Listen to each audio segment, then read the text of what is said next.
Chapter 6 Working Class Hero. I am so goddamn tired. I've never had to work this hard in my life. I've had a job before, but it's always been bagging at a grocery store or working in food services. It was difficult, but it never hurt as much as all this heavy lifting does. The only positive thing I can say is that the weather was nice and chilly, so I never down in my own sweat. Anyhow, I should probably detail how things went. Applejack isn't a bad taskmaster, which I can be glad for. We started out doing much of the same. I would place baskets for her according to her exact instructions, and then I would carry them to the cart once they were full. The only issue that I found distasteful was when she tried to talk to me during all of this. Ever since we started working, I'd let her do most of the talking, telling me what to do for most of the afternoon. It seems she wasn't content with just that, however, because when the sun passed its zenith, she attempted to strike up a conversation. Here's how it went. "How are you lacking Ponyville so far?" Applejack asks me just after I plunk a particularly heavy basket onto the cart. "Everybody here is crazy," I say, honestly, panting hard. I reach up with a hand and swipe away the sweat on my brow. I can't rest yet. There's more baskets to carry. I pass by Applejack as she hoists a basket of her own onto the cart. "I take it you met Pinkie Pie?" she asks me, wryly, chuckling a bit at my description. "Hell if I know," I respond, lifting another basket. "How many damn apples are there?" One quick glance shows me a huge amount of full apple trees left to harvest. I have to physically try not to groan. "You're the second one to mention Pinkie. Who the hell is she?" "She's Ponyville's resident party pony. You can't miss her. Bright pink coat, frizzy mane, balloons for a cutie mark. Ring any bells?" Applejack describes. It does ring some bells, and it's not a happy memory. "Oh, that bitch who nearly ran me over," I grunt, remembering the pink pony that wouldn't shut the fuck up after she nearly reopened my wounds. Applejack raises an eyebrow at how irritated I sound. "You shouldn't be so hard on her. She takes some getting used to, but she's a real good friend to have," she admonished me, moving back to the cart. "I'll take your word for it," I remark. Together, the two of us move the cart to the next tree. "Alright, if you'll place some baskets here, here, and there." With Applejack's instruction, I place the baskets in seemingly random spots around the next tree. "What about you, Seth, huh?" With that last exclamation, Applejack slams her back hooves into the tree, and the apples fall into the baskets. "You made any friends since coming to Ponyville?" "Not really," I reply truthfully. I didn't consider any of these ponies friends. Granted, it took me at least a month before I considered Amaryllis a friend. Despite that, I don't want any friends here. Sombra showed me just how easy it is to lose them all. "That's a right shame, it is. You seem like a decent enough sort," Applejack affirmed, lifting one of the baskets. I grab another at the same time. I can't help but give a chuckle at her words. "What's so funny?" "You clearly don't know me very well, then," I asserted, and then slid the full basket onto the cart with a grunt. Applejack did the same not long afterwards. While still doing our work, we continued to have this mostly one-sided conversation. "I'd like to. Tell me a bit about yourself, Seth." "Huh. Now that's certainly a straightforward way of asking. Of course, it gives me an easy way out of it, too." "No thanks," I tell her, focusing on my work and not looking at her. Applejack looks taken aback. "What? Why not?" she asks, nonplussed. "You're my boss, and I'm your employee. Let's leave it at that," I say bluntly. Applejack gazes at me for a long while, a sad frown crossing her face. Unfortunately for me, I miss the devious look that crosses her face a second later. "Okay." That response causes me to look at her suspiciously. She's not looking at me, instead focusing on her work. That's odd. She gave up way too easily. Twilight practically forced her "I'm your friend" spiel into my face, and Applejack just says okay. Why do I get the idea she's planning something? Finally, as the sun begins its descent towards the horizon, Applejack decides it's time to call it a day. Thank God. I feel like I'm dying. It doesn't help that my stomach feels like it's trying to eat itself at this point. "You did good today, Seth." Applejack praises me as we haul the cart back to the barn.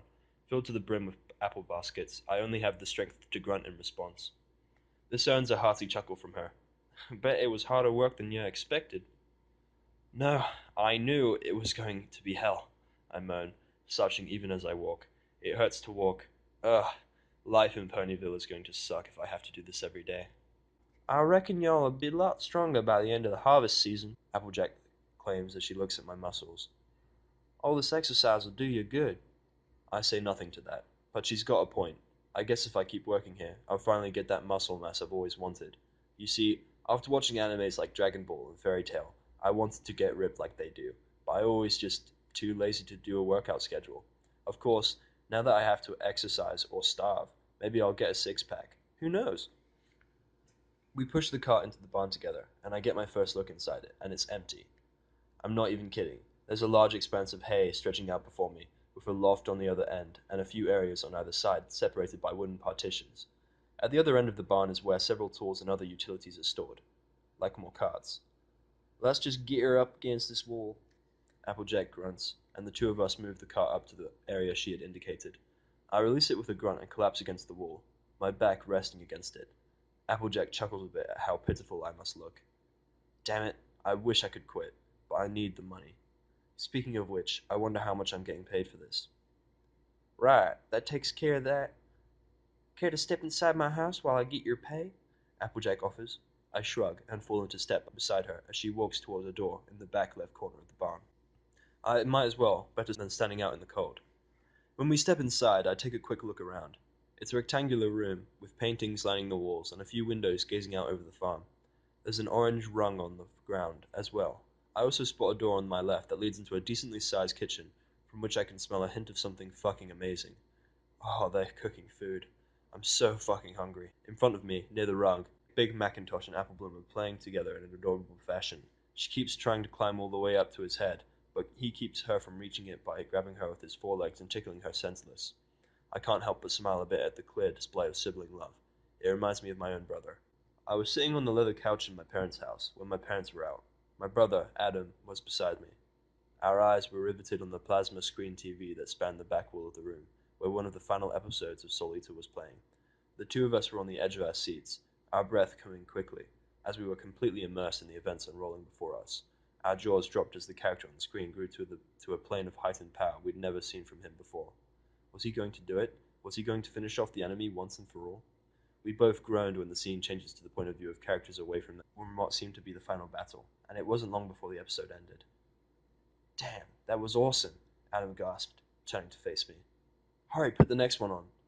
You know, maybe you should do it this time. I'm feeling a bit lazy, I said, though the real reason was because I was immersed and I didn't want to get up, lest I lose the sensation.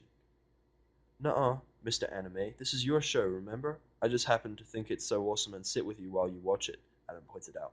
Then maybe I'll decide to stop for today, I needled him, turning my nose up at him and pretending to look serious. Adam scoffed incredulously. Seriously? You're really going to pull that card on me? You're going to stop right here, just before the final episode? You're evil, dude, he countered with a grin. Then something occurred to him. You know, you're basically a Sura.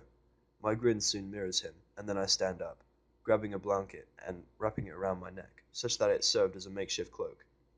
I then wrapped a scarf around my face, leaving a tiny gap for my eyes. I'm a really cheesy villain voice, I quoted. What you offer is order and... Wait. Is order and authority, which gives humans the illusion of security and peace, but what truly lies under the thin layer of rationality you attempt to impose on the world. Adam laughed rambunctiously at the admittedly hilarious spectacle. From the kitchen counter nearby, my brother grabbed 2 stacks of red plastic solo cups, shoved his fists into them, and then shouted at the top of his lungs, Sanzu Death Cannon! I laughed myself when he thrust the stacks of cups at me. I swiped my hand to the side, and the cups went everywhere. I bounced off of the furniture and the floor with a cacophonous clattering sound. Your attacks are nothing to me. I will bring this world to its knees. Not if I can stop you, Adam yelled comically, and then threw himself at me. He tackled me to the ground, and then the both of us started wrestling across the carpet, laughing and spouting serious quotes from the show. Kishan Hunter, Sobaku Fair Blade Mod, Death Cannon, Victor Arrow! My brother was always stronger than me, so he easily pinned me down until I admitted his victory. No, I am the demon god Asura. I cannot be defeated, I yell in mock anguish. Adam repeatedly thrusts his arms up into the air, humming the Final Fantasy victory fanfare. I shove him over before he can finish it, knocking him over onto the couch. Back attack. Aw, dick move, bro, Adam said, chuckling as he rose from the couch. But I won, so put on the next episode. Fair enough. Those were better times. I realize I've been watching them play for a while with that dumb smile on my face. I look and see that Applejack had been looking at me, smiling at something. Shit, she saw that, didn't she? The smile drops from my face. What? I ask, irritated. I hope she doesn't think that I want to be friends just because I remember my brother fondly. Nothing, Applejack replies, her smile turning a little smug. Shit, she did see. Well, guess I gotta be a little colder than usual to convince her it was a fluke, even though it wasn't. God damn it. I'm gonna grab your pay, one sec. I recline against the wall as Applejack heads upstairs to wherever she keeps her money. Suddenly, I notice a lime green pony resting in a rocking chair on the other side of the room from where Big Mac and Maple Bloom are playing. She looks extremely old, as her mane is all scraggly and white, and she's got these deep wrinkles. I don't know how long ponies live in this world, so I can't make a guess as to how old she is. Let me guess, that's Granny Smith. What a cruel pun. Ugh. Anyhow, she looks fast asleep, so I have to sit here bored for a while, because Big Mac and Apple Bloom aren't paying much attention to me. Not that I'd want them to. Applejack soon returns with a jingling sack of what I hope is a lot of money. There you go, sir, she tells me enthusiastically, handing me the sack. I take it gratefully, as this is essentially my food money. Thanks for the pay, I answer her. I turn around and head toward the door that leads outside. Hey, Seth, Applejack speaks up suddenly. I pause and give her a look. Why don't you stay for dinner tonight? Why would I do that? I ask, raising my eyebrow. Strangely enough, Applejack doesn't look offended by the question. So you could eat, of course, she says with a smirk. You know, considering how hungry I am, I almost accept, but then I'd be in her debt. There's no fucking way. Sorry, but no, I tell her flatly. Applejack nods her head understandingly, irritatingly enough. Why are you being so understanding? I don't know how to deal with this. Damn it, I'm basically Krona. I turn back around and head for the door. Can I speak to you tomorrow? Applejack asks. Probably, is my terse reply. It was nice meeting you, Apple Bloom calls when she breaks free of her brother, and she waves a hoof at me. You know, for a kid, she's relatively well behaved. That's surprising. I'm so used to humans and their shitty parenting skills. Sure, I say uncomfortably, and then I exit through the door. Shutting it behind me, I guess Applejack isn't that bad, compared to everyone else. I immediately wish I was back inside. It's getting colder out here. Unless I get a room tonight, I'm going to die of hypothermia or something. What with the storm and all. Speaking of which, I look up into the sky. Sure enough, I can see clouds sweeping in from the east. My eyes widen in shock as I notice one key detail. The clouds aren't moving on their own. Yeah, this will sound fucking unbelievable, but I can see Pegasi weaving in and out of the towering thunderhead, actually grabbing onto wisps of cloud with their hooves and pushing it slowly across the sky. I fall on my ass, completely struck speechless by the absurdity of what I was seeing. Ponies? Control the fucking weather? How? I'm still in the same timeline with them, right? So why can't the clouds control themselves? Better question, what kind of pony in their right mind would create a storm that size? Are ponies gods? What the fuck? Well, I guess I've got something else to ask Twilight in the morning. Anyhow, first things first, I stand back up, endeavoring to not look at the sky. I open the sack of money that I earned to see 6 small round coins that were colored a shining gold. I reach in and touch one, and the metal is actually quite soft. Holy shit, is that actual gold? I attempt to scratch it, but find that I can't. Huh, so it's either a gold substitute or a gold alloy. The latter makes more sense, because we thought up the same idea back in our past. Time to find out exactly how much these are worth. I set off back down the path towards the town proper. I have to get something to eat, and then I'll meet Vinyl at the park. Tonight should be a great way to relax and blow off some steam once I get everything set up for the gig. I'm not hurt, so I should be able to dance a lot easier than before. I'm actually looking forward to it. God knows I'd go crazy if I didn't have something like that as an outlet for all this stress I've got. Outlet? That reminds me. Shit, I completely forgot about my phone. I take it out of my pocket and unlock the screen. Thankfully, it's not dead yet. It looks like I've got around 60% battery. Before turning it off to save battery, I open my image folder. The last image is of Amaryllis and I at a former dance at our college. She had been dressed in a stunning black dress that framed her form well, and the edges of her hair had been curled in such a way that it made her look simply gorgeous.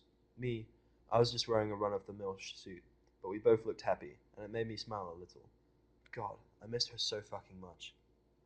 It feels like a little piece of me dies as well when I power the phone off, Amaryllis's face fading away into memory. I continue on into the town square, deciding to take the direct route this time. I look up at the town hall, liking the way it looked. Of course, I can still notice the ponies staring at me with my peripheral vision. There are some stalls set up around the perimeter of the square, selling all sorts of things. Thankfully, I notice one that sells what looks to be vegetables. I may not be able to make a salad, but I can certainly snack on some raw carrots or celery. I approach the stall. Hello there, and welcome to Golden Harvest Vegetables. What can I, what? The goldenrod mare begins, but trails off with a gulp as I walk close enough for her to make out what I look like. Hi. That's your usual greeting? I can't help but say. I'm getting really annoyed with all these ponies acting so differently around me. I actually miss the crowd of humans. At least there, no one would give me a second look. Sorry, sir. The mare attempts to word, but she seems to be too intimidated by how much larger I am than she is. Human. Yes, I am. And no, I'm not going to hurt you. I'm hungry, so can we hurry this up? I finish for her, and then answer the subsequent question that she may or may not have been thinking. The mare blinks, and then she attempts to compose herself. Oh, okay, well, in that case, let me try again, she stammers. Then she clears her throat and says in a more confident voice, Hello there, and welcome to Golden Harvest Vegetables. My name is Carrot Top. What can I get for you today, sir? One thing I can say for these ponies is that most of them give me some manner of respect. I like that. It's better than people just randomly talking to me and expecting me to answer. Can you tell me how much 12 of those carrots and 3 celery sticks would cost? I ask. Carrot Top appears to think for a moment before replying. For that lot, I'd say that would be around 4 bits. Is that acceptable, sir? She tells me. I frown a bit. 4 bits? If I assume that 1 coin is a bit, then that's most of my money already. I wonder. I kneel down so that I'm on her level, staring at her directly in her eyes. She looks a little unnerved by this, but seems to calm down after I give her my best friendly smile. How about I drop it down to 12 carrots and 2 celery sticks? Do you think I could get that for free? I've never actually haggled before, so I may end up looking like a total idiot, but it's worth a shot. Um, I guess. I've made a few more sales today than usual, Carrot Top muses. Wait, is this actually working? Was it the way I dropped down the stick? It can't be because I smiled. Of course, that would just be dumb. Carrot Top smiles brightly. I think I can do that. Here you go, sir, she says happily, wrapping my order in a bag. I fish out 3 bits and hand them to her, which she somehow takes with her hoof. Still have no idea how they grab anything with hooves. Thanks, I murmur, and then I take a monstrous bite out of the first carrot. Oh dear God, this has to be the best fucking carrot I've ever tasted. Maybe that's because of how hungry I am. Whatever. All I know is that it tastes like pure heaven in my mouth. You're welcome, sir. Please enjoy and have a nice evening, Carrot Top calls after me as I walk away, munching on the carrot like no tomorrow. Honestly, I have no idea where I'm walking. If there's any way to describe the situation I'm in now, it's by this one little nonsensical statement. Om nom motherfucking nom. It's a good thing that these aren't those measly tiny carrots that you get in grocery stores. No, these are those fucking giant ones that you usually chop up and put in a stew. Nope, I'm eating them all as they are right now. I finally reach a street corner. There's a bench nearby, so I sit down on it. The way I can focus entirely on eating and less on walking. That's how I spend the rest of somewhere around 10 minutes. When I at last eat the last celery stick, I sit back with a satisfied sigh, feeling comfortably full for the first time since leaving the Everfree. Taking a look around, I realize I'm near the park I'm trying to get to, except on the other side from where I told Vinyl I'd be. I stand up and start moving, feeling more energetic than ever. Life still sucks, but at least I feel ready to handle it. There are still a few ponies around the park, laughing and playing around, despite the fact that they're probably adults. It's odd how carefree some of these ponies are. It's like they've never known real hardship in their lives. I envy them. Then I wonder something. What exactly are the royalty doing to keep the country from knowing exactly how hard life is? Because whatever they're doing, I feel like our current president could learn a thing or two. Well, if he was still alive, that is. Which he's not. Fucking Sombra and his oppressed. When I reach the other side of the park, I notice that Vinyl isn't here yet. Good. That'll give me time to relax. I settle down on the grass, gazing up at the sky. The clouds are getting closer, and the wind is picking up, ruffling my long hair. Shit, I just realized that ponies will have no idea how to cut human hair. So my hair, which is shoulder length right now, is just going to keep getting longer. Oh fuck, looks like I'm going to learn how to cut my own hair. Hey yo, Seth! I know that voice. Lifting up my head, I spot Vinyl Scratch trotting across the street towards me, her sunglasses reflecting the remaining light of the sunset. I lift a hand and wave in acknowledgement. Sup, I haven't seen you since yesterday. How's it hanging? Well, enough, I suppose. Working my ass off at Sweet Apple Acres, I grunt, keeping a respectful tone. Vinyl's technically my boss too, as well as a musician. Nice, dude. Applejack could treat you well. You coming? I got a sweet gig set up at Sugar Cube Corner tonight, Vinyl responds, coming to a stop right by my side. Yeah, I'm coming, I reply, just as I'm about to get up. Vinyl offers me a hoof. Damn you for being my boss. I take it, and she helps me stand back up. Awesome, let's go, Banner says, grinning. I grab up my rifle, and we start moving to who knows where. I don't know what Sugar Cube Corner, but it's really starting to make me crave something sweet. But I've already spent enough money today. Chances are 3 bits won't get me a hotel room. Guess I'm going to get wet tonight. Maybe electrocuted too, since that's a thunderstorm. That would make living here easier, since I'd be dead. Totally kidding, by the way. That's a coward's way out. By the way, what's up with that piece of metal you keep lugging around? Final inquires, snapping me back out of my thoughts. Huh, she's probably the first one to ask about my rifle. It's essentially a glorified walking stick, I admit. It really doesn't have any purpose at this point. I'm mostly holding on to it for sentimental reasons. Heck, I'll get you a strap for it then, Vinyl suggests, smiling at my words. I shook my head. No, I'd rather you not do me any favors, I asserted. I already fucked up by letting Twilight help me out. Sorry, Vinyl, I won't be in anyone else's debt. Oh, don't be stupid. I literally have an old guitar strap from when my old buddy Ember used to live with me. I was going to throw it away, Vinyl presses. Yeah, but I begin, but Vinyl cuts across me. I'm your boss, right? She points out with a knowing grin. Oh, she is not pulling this card. Yes. Then I order you to take the strap, Vinyl says with finality, her grin turning smug. She did just play that card. You. Fine. Well played. Fine, I mutter, a little bitter. Vinyl smirks, her victory assured. Bitch, I'll remember this. Vinyl leads me down various streets, her pace quickening as the wind gets stronger. Shoot, we need to hurry, bro. It'll be a pain if it starts raining while we're trying to unload the cart, she says worriedly. Eventually, we reach a small house, but that has a wooden ramp set up to the front door. That must be so we can get the cart out easily. Come on in, this is my pad, Vinyl tells me, opening the door with her magic, which glows an electric blue, like her mane. I reluctantly follow her inside. When I try to look around, she jabs me slightly with her hoof. Sightsee later. We got a storm to beat. Damn it, she has a point. Thankfully, she's got the cart set up with all the equipment in it already. I can see lots of mechanical equipment inside, along with several cartons marked with equestrian, which I can't read because several years of learning the alphabet is now fucking useless. Without waiting for direction, I grab onto the bar and pull the cart towards the door. Rhino is helping me as well, so it isn't long before we get the cart through the doorway. It takes a bit of strength to keep it rolling down the ramp, but soon we got it on the ground and we're ready to roll. Just push from the back and follow my lead, Vinyl commands, raising her voice a bit over the intensifying wind. I don't reply, instead moving around to push the back of the cart like I was ordered, and pushing. I have no idea where we're going. The only reason I know that we're even changing direction is because I can feel the cart jerking in a different direction, and I haven't to angle my body so that I can push in that direction as well. This happens several more times before we reach what I assume to be our destination. I step out from behind the cart, look at the building, and my right eye immediately begins to twitch. The thing is shaped like a fucking gingerbread house. I'm not even kidding. It looks like I can just chomp on the fucking roof and have it taste like chocolate. Speaking of chocolate, my sweet tooth is aching up again. Yeah, this building makes me crave chocolate. The door to the building slams open, and a familiar, hated voice sounds out. Oh, hello, Pinky. Hurry up and come inside. We don't have much time before the cakes get here, and it would be just terrible if it weren't ready in time. It's that pink pony I met earlier, with that overly high-pitched voice. I think I'm already starting to get a headache. It's a good thing I'm hidden behind my cart. I'll have a few seconds to prepare myself mentally before having to talk to that menace. You got it, Pinks? You got the ramp set up to get this baby inside? Viral questions, pulling the cart a bit closer to the door. Yes, indeedy. Roll her up.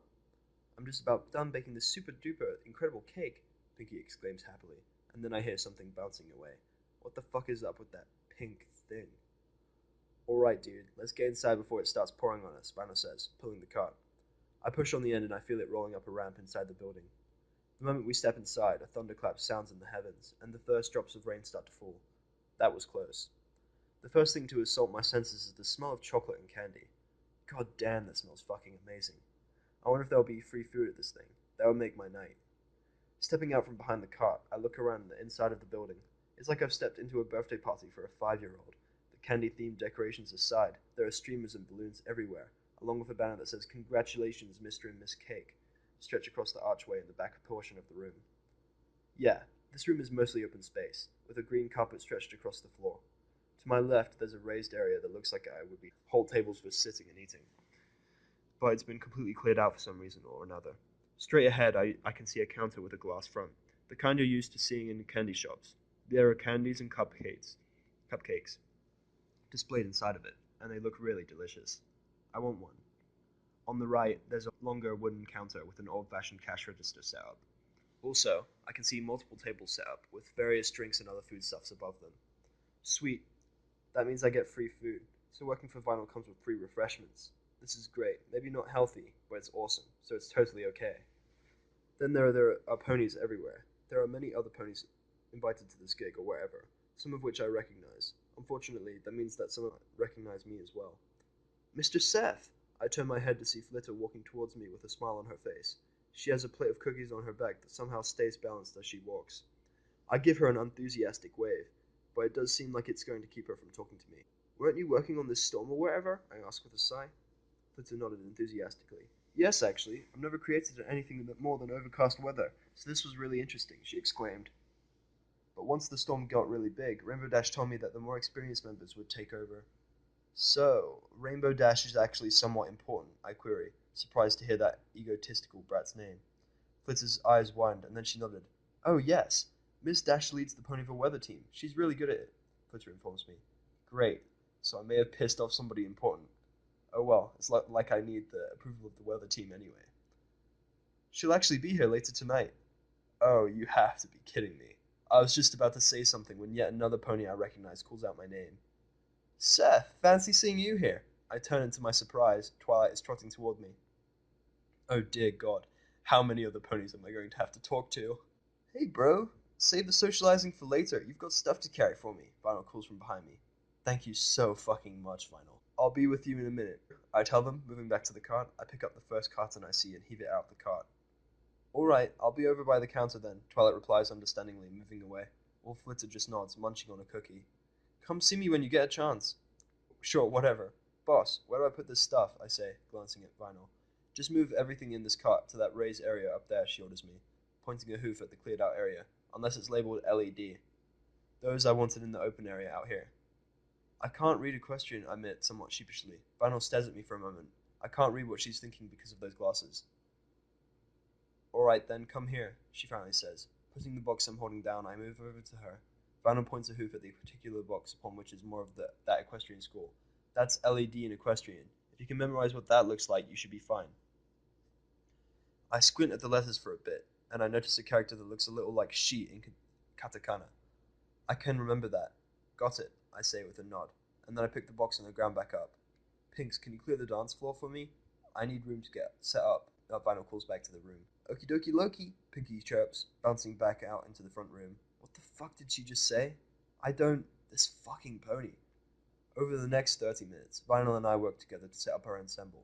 For the smaller stuff, it's easy for me to move everything into the staging area on my own, but for her speakers and tables, we have to carry them together. Her tables and primary speakers are set up in the back corner of the staging area, so that she can sit behind them and blast her awesome without the sound destroying her ears. While she's setting up her tables, I'm running cables to and from her tables to the speakers. Apparently she powers her tables with magic, which then runs through all these little cables to power the speakers and lights. If magic works anything like it does in human literature, it has to be tiring, keeping all of this running for hours on end. As for the lights, Ronald helps me set them up down on the dance floor. It's around this time that Pinky comes out of the kitchen with a fucking massive cake. After placing it on the table, she finally notices that I'm here. Thankfully, though, she sees that I'm busy and just watches me work. When the lights are set up, Vinyl turns to me. Thanks for all your help, bro. I'll pay you at the end of the night, she tells me with a grin. After I give her a nod in acknowledgement, she gallops back to her tables, no doubt ready to start playing. Of course, the second I look like I'm not working, who do you think comes to talk to me? That fucking pink pony, that's who. Hi! Pinky greets me brightly, bouncing up to me. Yeah, bouncing, like she hops on all four hooves multiple times. What the fuck? What do you want? I demand coldly, not in the mood to deal with her. All I want to do is rest against a wall somewhere and eat sweets until I'm stuffed. Well, you're new in town, so I want to introduce myself because I like to know everybody in town. Pinky shoots off words at a mile a minute, making my brain work overtime to understand everything she's saying. So hi, I'm Pinkie Pie and I'm your new best friend. I'm sorry, what? Did you just declare yourself my best friend? I ask incredulously. Pinky nods enthusiastically, and then she starts bouncing around me in circles. What in the... So much stupid. I don't know how to deal with this, and Krona returns. God damn it. Yep, yep, every pony needs a friend, especially one that is new to the town and possibly to the world, because no one has ever seen a human before now except in pictures and stuff, which were really pretty, but they are no substitute for the real thing. She keeps talking at that incredible pace. Once I manage to make sense of what she just said, I blink. Did she just call me pretty? So I wanted to say welcome, welcome. Pinky had actually started to sing, but thankfully an orange hoof wraps around her mouth, keeping her quiet. Applejack is apparently here too. Now, Pinkie Pie, don't go crowding Seth here, she admonishes Pinky lightly. I would thank her, but I'm getting the fuck out of Dodge before Pinky finds me. I dart around the corner to the counter, zipping around a surprised Twilight and resting against the wood next to her. Hi, save me from that fucking pink menace, I whispered to her. Twilight giggles at how panicked I look. She's not that bad, once you get used to her. Take it from me, though there's no hiding from her when she really wants to talk to you. Rainbow can tell you that much, Twilight warns me. I groan and rub my forehead. That bitch gives me a headache every time she opens her mouth. If I have to see her every day, I'm going to get an aneurysm and die, I grunt. So what is this party even for? This? Oh, the owners of this store, Mr. and Miss Cake, won an award for their culinary abilities, and were in Canterlot for the past few days to showcase some of their best dishes. Twilight explains. Huh, that's pretty sweet, I guess. Makes me want to eat their food more. Speaking of which, I reach over and grab a cupcake from one of the tables. How long do these things generally last? I continue, taking a bite from the cupcake. Oh dear God, it tastes like pure chocolate heaven. Before Twilight can answer, I have to emit a small moan. Oh God, this is fucking glorious. You see, why they won an award, as for your question. Pinkie party usually lasts until the last pony leaves, which can be around midnight or later. Twilight replies with a warm smile. I don't respond as I'm busy enjoying this magical bundle of confectionery awesomeness. But essentially, this is like a college party, only with less alcohol and more sweets. I'm totally okay with that too. Where's the punch? Yells a pony who had just entered, colored a plum pink with raspberry mane and tail. I raise an eyebrow at that, but I lose sight of her in the steadily growing crowd of ponies. Oh, Berry Punch is here, Twilight remarks with a smile. Seconds later, a thoroughly soaked Rainbow Dash walks in through the front door. Yeah, check out this masterpiece I got running outside, she calls out proudly, pointing with a hoof out into the pouring rain. Oh, sure, you made getting here a pain in the tail before the storm hit, Final responds with a grin from the raised area, catching Rainbow's eyes. That's your fault for being slow, Rainbow jokes, and then she shakes herself like a dog, sending droplets of water flying around her. Dashy, so glad you can make it. We've got almost every pony. Pinky greets the sign mare with a bright smile, bouncing over to her with a towel. Rainbow takes the towel gratefully and wraps it around her body. Hey, Pinky, are there cakes here yet? Rainbow inquires, looking around. No, silly Billy. If they were here, the party would already be started, Pinky answers, and then the two of them walk back into the crowd, talking animatedly. Yep, this feels like a college party. It's just as uncomfortable as one, too. Too bad I can't leave. I'm getting paid to stick around and help Vinyl pick up at the end of the night. Which probably means I'm going to have to socialize. This will not end well.